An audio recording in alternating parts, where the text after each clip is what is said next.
I don't really have any riding footage of this last part of the trip, the last 3 weeks to a month. I got to the point where I just wanted to enjoy the trip and not worry about my camera being steady and all that kind of stuff.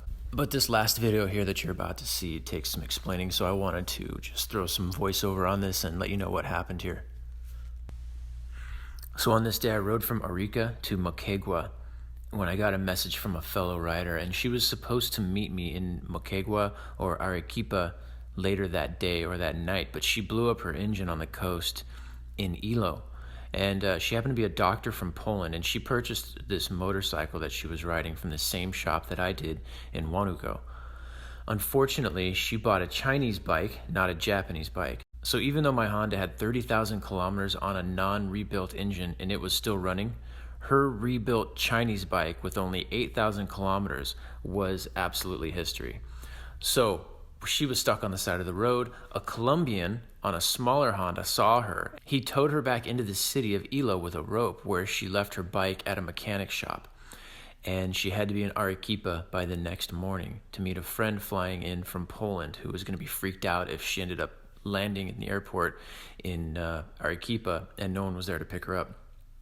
So I rode back to Ilo on the coast and I picked her up. She hopped on my motorcycle with all of my luggage and some of hers, and we rode through the mountains on a really foggy and cold and wet night to Arequipa. That was probably the most dangerous part of this whole trip, was trying to navigate that with an extra rider and the extra weight. I'm not sure where I am, but I'm in a small town in the Andes, about 15,000 feet up, and it's a combination of mountains and plains, and some of the indigenous people here look like Mongolians, like Asian for sure. There's just something about being up here that is pretty amazing. I don't know, it's just a different feel, something special about it. And anytime I see them building something like this up here, and this is really in the middle of nowhere, I guess that's the name of the town, Contoroma. It's just kind of hard to believe that people live up here. It's the middle of the day, the sun is shining, and it's cold. It's hard to know what the temperature is because anytime the wind blows, it makes it so much colder. So if there was no wind, I don't know, maybe it could be 70 degrees, I don't know. But if there's any movement, it's immediately freezing cold. So I've got every piece of gear on that I have, which is like on the top here. I've got a thermal, then a t-shirt, then a light pullover, and then I've got a heavy wind resistant pullover, and then I've got this, which is 2 layers and wind resistant and waterproof. Got this around the neck, and then the pants. These really help keep me keep me quite warm.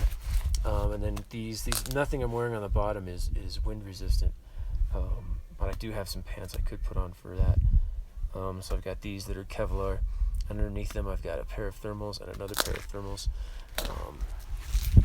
and that's the story. So I will be where I'm heading is about an hour from here. I'm lightheaded just making this video. It's like, so I have plenty of water, bike's doing good, and I'll stay in a town that's about an hour from here tonight, and then make my way to Cusco tomorrow, back where I started.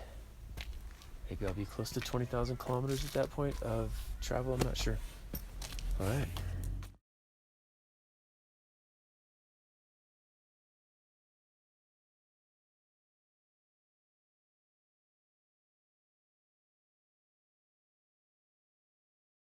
So this trip that you're seeing here lasted, I don't know if it lasted a week, something like that, and I made it back to Cusco, which was the end of the trip for me.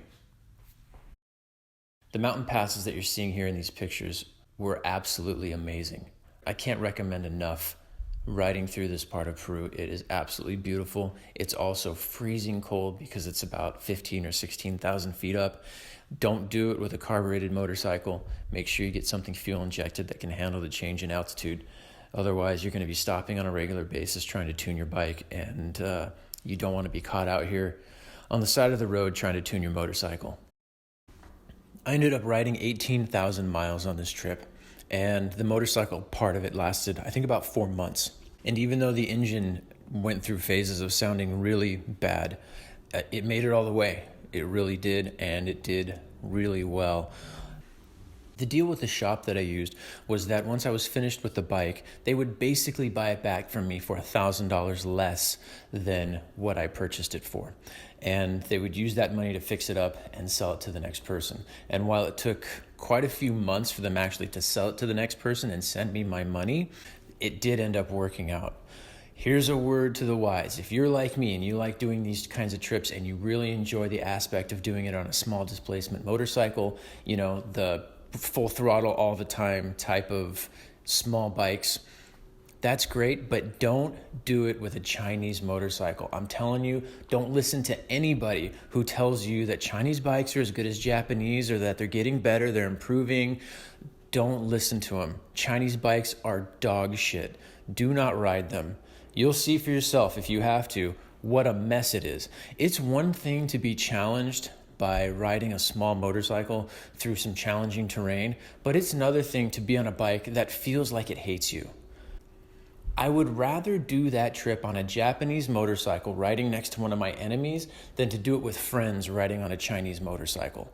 Those things will fail every chance they get, and they will fail in dangerous ways. You may have seen my video series on Mexico that I did on a 160cc Honda. I would rather do any of these trips around Latin America on a 150cc Honda than on a 300cc Chinese bike.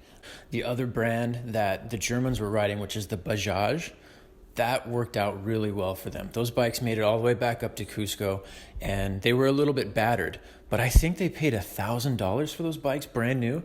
And I mean, they made it, and they made it pretty well. So that is a brand in South America that I would recommend you looking into, especially the 200 to 400cc bikes. Probably the best value you're going to find in motorcycles in Latin America right now. So I know that the end of this trip, these last videos are a bit anticlimactic, but they actually weren't. I don't have footage of some of the craziest parts of this trip, which were in the last couple of videos, but it got pretty crazy. So I hope you enjoyed these videos. If you watched the whole series, then you probably watched 5 or 6 hours of footage over 45 videos. So thanks for sharing the journey with me.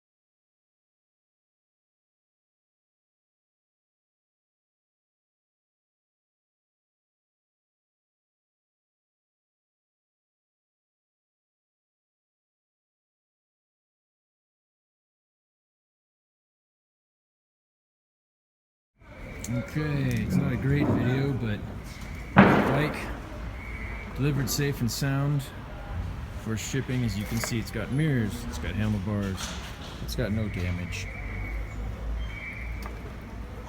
It's got turn signals and a dirty front end, but no damage.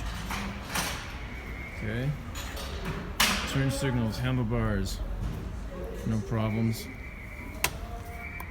Mirrors, no cracks. Okay. These are in good shape. Everything is working.